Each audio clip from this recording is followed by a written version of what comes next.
Halo guys, welcome to YouTube channel. Oke, sebelumnya mohon maaf. Ini adalah bahan revisi untuk eh, materi kemarin saya upload di YouTube. Mungkin ada kesalahan teknis ya guys, jadi slide-nya nggak muncul semua ya guys. Oke, mungkin nanti selanjutnya akan saya ulang ya guys untuk market update yang tanggal 14 Juni. Oke, di awal pekan harga obligasi dominasi rupiah menguat pada tanggal 13 Juni kemarin ya guys, seiring tingginya minat investor untuk masuk ke pasar utang domestik, di mana yield Sun turun kisaran 1 sampai 10 basis point ya guys ya, di mana yield Sun tenor 10 tahun turun 4 basis point ke level 6,26%. Terus untuk obligasi berdenominasi US dollar pada kemarin juga tercatat mengalami penurunan, di mana yield Indo 28, Indo 33 dan Indo 53 masing-masing turun ya guys di level 4,72, 478 dan 5,35%. Yield US Treasury meningkat pada perdagangan sebelumnya, di mana yield tenor 2 tahun, 5 tahun, 10 tahun serta 30 tahun ditutup positif ya guys. Ini juga menunjukkan data untuk inflasi Amerika juga mengalami penurunan melebihi ekspektasi para analis, di mana di bulan Mei menjadi 4% year on year, di mana konsensusnya pada bulan Mei konsensus Bloomberg itu 4,1%, sedangkan di April itu 4,9%. Sedangkan untuk inflasi inti Amerika juga mengalami penurunan walaupun sedikit di atas konsensus. Untuk konsensus Mei itu 5,2, untuk realisasinya tuh 5,3% year on year ya guys. Ini lebih rendah juga ya guys daripada April ya, 5,5% ya year on year nya ya guys. Ini juga inflasi yang lebih rendah ini meningkatkan ekspektasi bahwa Bank Sentral Amerika akan menurunkan suku bunganya acuan yang guys tidak berubah ya di level 5% sampai 5,25% ya guys. Nah, untuk update-nya untuk tadi malam Fed tidak berubah untuk suku bunga acuannya di 5,25% ya guys. Mungkin nanti akan saya paparkan untuk materi selanjutnya ya guys ya. Ini saya cuman mengulang yang kemarin saya upload di YouTube ya guys. Ya, ini sesuai dengan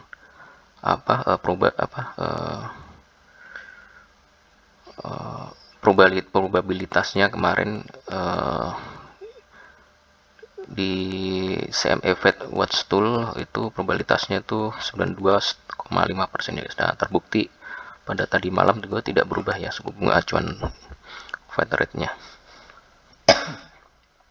Sedangkan untuk trend yield yang rendah di pasar obligasi Indonesia diperkirakan terus berlanjut seiring tingginya likuiditas dan minat investor untuk masuk ke pasar domestik ya guys. Dan inflasi Indonesia juga terjaga di level 2-4% sesuai target BI ya guys. Nah, ini untuk Indonesia Bond Index terlihat di sini untuk acuannya IBPA Composite Bond Index, sedangkan untuk obligasi pemerintah 10 tahun tercatat mulai mengalami penurunan ya, konsisten ya guys ya. Untuk kita lihat di sini mulai di sekitar bulan Desember ya guys 2002 terdapat perpotongan antara IBPA Composite Bond Index dengan yield obligasi 10 tahun ya guys, di mana obligasi 10 tahun tren yieldnya terus mengalami penurunan, IBPA terus mengalami kenaikan ya guys ya. Ini mengindikasikan bahwa untuk harga obligasi 10 tahun sedang mengalami kenaikan ya guys ya, yang cukup cukup tinggi ya guys. Sedangkan untuk kepemilikan data obligasi pemerintah, kita lihat ini data dari Desember 2002 sampai 9 Juni 2003. Tercatat untuk bank memegang obligasi pemerintah sebesar 1.729 triliun yang guys di tanggal 9 Juni kemarin. Sedangkan Bank Indonesia itu 923 triliun. Untuk reksadana memegang 170 triliun, sedangkan insurance dan dana pensiun itu 935 triliun ya guys. Sedangkan untuk investor asing, untuk individualnya itu 365 triliun, sedangkan yang lainnya itu 461 triliun ya guys. Ya 481 ya triliun. Sedangkan net buy sell obligasi pemerintah tercatat ini hanya Bank Indonesia ya guys ya yang mengalami net sell. Bank Indonesia sejak Mei 2023 konsisten ya guys net sell obligasi pemerintah. Tercatat di 9 Juni itu dia menjual 96,9 triliun. Sedangkan untuk bank, reksadana, dan insurance maupun investor asing masih tetap net buy ya guys. Oke, untuk global bond update untuk per tanggal 13 Juni itu untuk obligasi US Treasury 5 tahun di level 3.99, terus yang 10 tahun 3.82, 30 tahun 3.92. Ini konsisten ya guys, yieldnya naik ya guys ya. Jadi di sana untuk harga obligasi sedang mengalami penurunan ya guys. Ini sudah terjadi sejak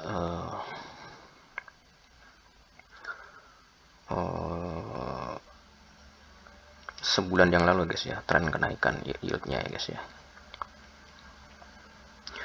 Sedangkan untuk di negara-negara lain untuk obligasi 10 tahun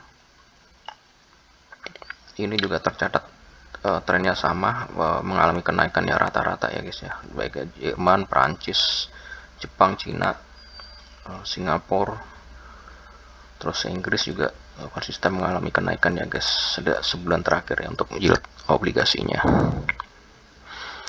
Oke, next untuk data transaksi kita lihat untuk obligasi 5 tahun FR096 ini pada tanggal 13 Juni itu 105,27 harganya. Untuk yang 10 tahun FR098 itu 105,71. Sedangkan untuk yang 15 tahun ini di 105,71 FR098. Terus FR97 untuk yang 20 tahun ini di level 105,9 ya guys. Nah, selanjutnya untuk data ekonomi Indonesia untuk inflasi Mei ini tercatat lebih rendah ya guys daripada bulan April kemarin. Ini sekarang di level 0,09% month on month. Sedangkan untuk year on year-nya 4% ya guys, lebih rendah daripada bulan sebelumnya ya guys. Untuk BI 7 days repo ini tetap di 5,75% tuh suku bunga acuannya. Nah, ini patut agak diwaspadai juga ya guys, karena spread suku bunga acuan Indonesia dengan Amerika udah menyempit ya guys ya. Cuman terpaut 50 basis point ya guys. Ini patut diwaspadai juga. Mungkin untuk nanti menjaga arus modal keluar, mungkin untuk selanjutnya mungkin BI harus melihat nanti apakah nanti nextnya itu Fed akan naik lagi. Kalau naik kemungkinan ya kalau BI mungkin juga akan ikut dinaikkan ya guys ya, karena untuk menjaga risiko arus modal keluar ya guys ya, sehingga nanti akan berpengaruh pada rupiah ya guys. Sedangkan untuk cadangan devisa Jadi tercatat di bulan Mei di 139 miliar dolar, ini lebih turun dari bulan sebelumnya di 144 miliar dolar. Nah, ini untuk obligasi 10 tahun di Amerika. Ini ada Amerika itu di 3,81 untuk yieldnya di tanggal 13 kemarin. Terus ada di Uni Eropa 2,42, tercatat naik ya Amerika. US ini yang turun di Asia, Jepang dan Cina ya guys, untuk ya yield obligasinya ya. Sedangkan untuk obligasi Indonesia untuk SBN 5 tahun, kita lihat 10 tahun juga yieldnya mengalami penurunan, kecuali yang 2 tahun ya guys ya, itu mengalami kenaikan. Dari 5 tahun sampai 30 tahun itu tercatat mengalami penurunan yieldnya ya guys ya. Untuk yieldnya di 5 tahun 5,88, di 10 tahun tuh 6,26, 30 tahun 6,8 ya guys.